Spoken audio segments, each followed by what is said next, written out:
আসসালামু আলাইকুম। আপনারা সবাই কেমন আছেন? আলহামদুলিল্লাহ আমিও ভালো আছি। আজকে আমি খুব সহজভাবে একটি গরুর মাংস রান্নার রেসিপি শেয়ার করব।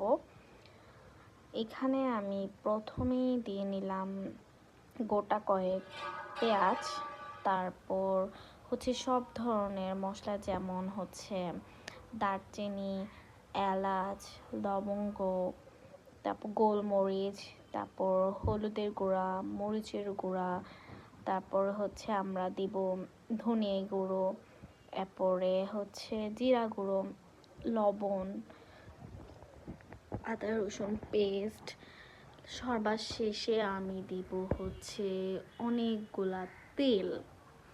তেলটা আমাদের গরুর মাংসটাকে খুব ভালোভাবে মেশাতে সাহায্য করবে।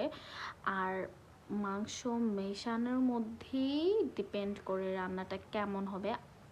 আমি মেথি দিতে ভুলে গেছিলাম, তাই মেথিও দিয়ে নিলাম। তারপর মাংসটাকে আমি কষাচ্ছি, অনেক ভালোভাবে কষাতে হবে মাংসটাকে।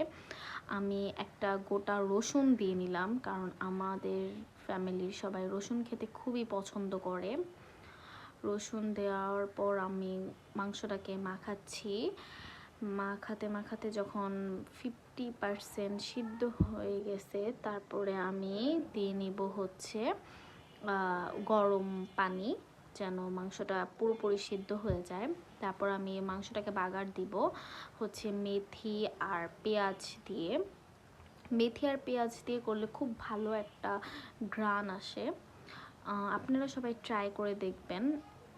তো এটাই আমার রান্নার রেসিপি। আল্লাহ হাফেজ, সবাই ভালো থাকবেন।